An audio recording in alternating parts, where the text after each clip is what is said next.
You know, in what way do you think you and Sebastian are going to be better in this rematch?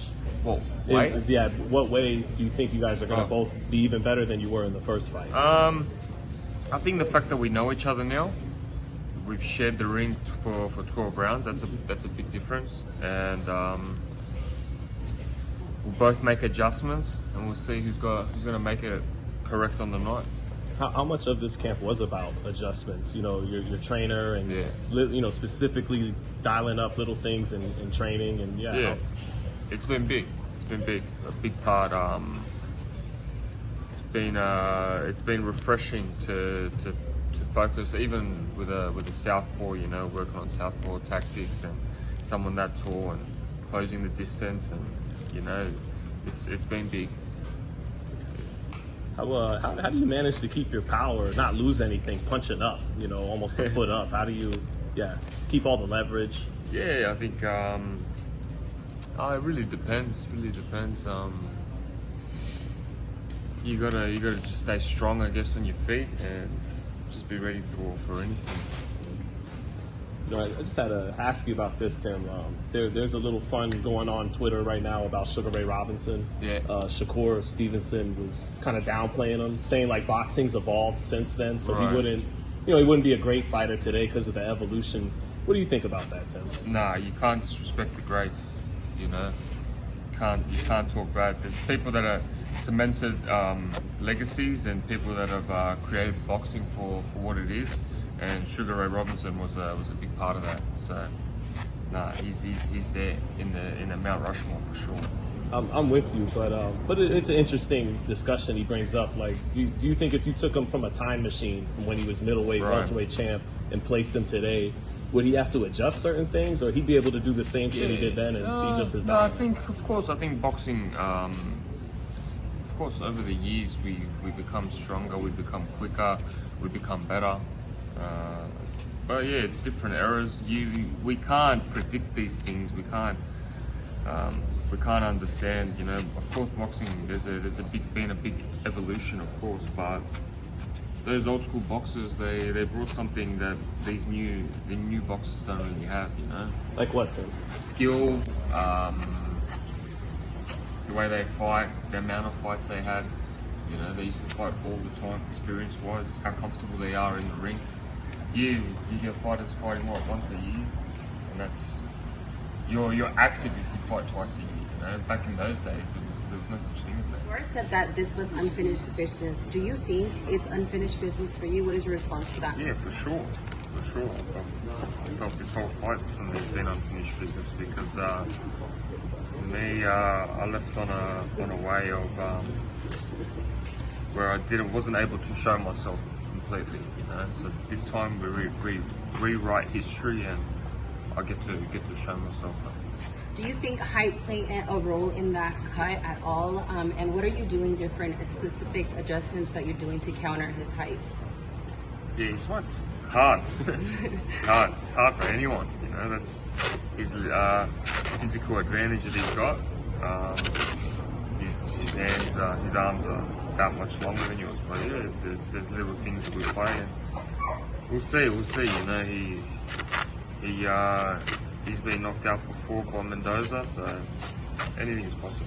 How have you been training this time around for Fundora the second time around, and on your side of your training camp? Just maybe a bit smarter, working out different game plans. Yeah, sticking to the plan. You mentioned Brian Mendoza. Have you been studying that fight at all? Have you been looking that fight over to see what you can get from that? I don't really rewatch it. Okay. I've rewatched the knockdown. It's pretty good. You got him pretty good. So yeah, I've shared the ring 12 rounds with him, so I know enough of him. All right. Are you excited to be fighting here in Vegas versus Australia? What do you think is the difference in that? It's hard to say. You know, like I'm fighting at MGM. It's quite an iconic stage, and like it's a young kid's dream to be fighting at this level. So for that, I'm excited. But at the same time, fighting in Australia, when you walk out and you've got 15,000 people screaming out, everyone behind you, it's pretty unreal. You know, like a lot of boxers get to fight in different undercards and different levels, but to be fighting in Australia when you're coming out to everyone with you, it's pretty unreal. It hits different, I'm pretty sure. Have you given any thought on what's next for you if you take home the belt on July? Yeah, I used to always try envision a little bit too much. This time it's just Fundora focused. Okay. Tim, last one for me, man. Are you trained? When people think about going for the knockout, they think about a fighter getting reckless and all that. But there's times in certain camps fighters train for the knockout. Yeah. Smart. Are you training for the knockout in this fight? I feel like it will come. I feel like I just gotta stay patient. Back maybe a year ago, I was maybe going too much for it, you know. And unfortunately, with boxing, you can't be doing that, especially at the very top level. So when it comes, it will come. You 1-1. You guys are 1-1 at that point. Would you be interested in a rubber match afterwards, or do you think it's close? No, we shall talk. We shall talk. But I'll get the job done first. As you enter these final days of training camp, what's the most important thing for a guy at your level as you go into these last few days of training camp? Yeah, I think just staying loose, nice and relaxed. I think that the hard work's nearly finished. I got my last spar tomorrow, so I'm feeling nice and sharp, and just staying nice and relaxed. And how has the cut healed? Is it fully Yeah, healed? that's all good. It's not a factor at all. Not a factor at all. Nice. We don't see a scar or anything. I think Nah, a year I ago. grew my hair. That's why. Oh, okay. Well, some people in the comments were saying, "Oh, he's growing his hair." To admit it, is that part of? Nah, fashion, man, fashion. Will your father, the great Tszyu, be in attendance for this he guy? won't be. Okay, so he'll be looking for him afar. He'll be.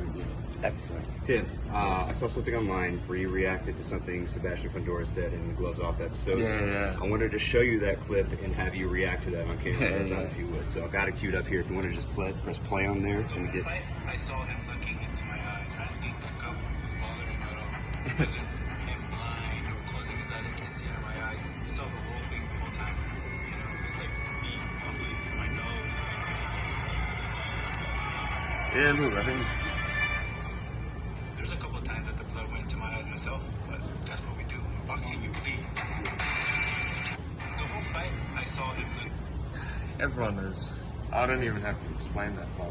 Like, everyone knows what happened. Everyone saw it, and I was wiping it off. I feel like I don't even need to argue about that point. It's just so such a stupid thing to say.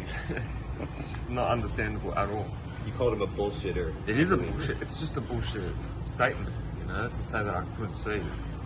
But I could see, like, everyone saw, you know. Is there bad blood now? No. Just hearing that? I can't wait to get in the ring so I can punish. That's for sure. You know, I got a lot to prove, but no bad blood. Do I like him as a friend right now? Nah. I want to take his head off. I'll be honest with you. That's what I feel like doing. What's it like when you're a fighter and you know it's going to be a punishing fight like this one? You know, some guys, they want to do everything they can to avoid that style of a fight. You know, and this is it's a fan-friendly fight. You know, it's going to be like Fundora is not a boxer that is just going to be technical and stuff like that. It's going to be a fight, and I love fights. They suit me. Talk about the card. This is a really stacked card. You're going to be on there with the great Manny Pacquiao, Mario Barrios, other fighters that are, you know, real action fighters just like yourself. Everybody knows you like to let your hands go. You're not boring. Talk a little bit about this card and why fans should be tuning in. Yeah, I think it's massive, the fact that Manny is doing historic things. Then you got Zach Cruz, you know, he always brings a fight. Those two went hard out last time. Figueroa as well. It's everything, man. It's everything. It's a global boxing stage. You got Mexican boxing. You got Manny Pacquiao. You got myself and Fundora. It's going to be one hell of a show. I think it's card of the year. I'll be honest with you. Right. We got many countries: Australia, the Philippines, Mexico, United States. There you go. That's what it's all about. You know, bringing global boxing to the fight. Yeah, boxing's in a crazy transition period right now. There's still talks of Gervonta and Jake Paul fighting. Yeah. I don't know. Any thoughts on that, Tim? I think there's too much of a size difference. Yeah. Well, money talks, I guess. Yeah, right? of course. But I don't know if I can't see that happening at all. Yeah.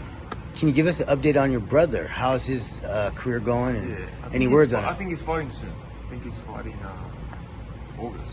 So he's had a year off. He's had a hand surgery, so I think he'll be back soon.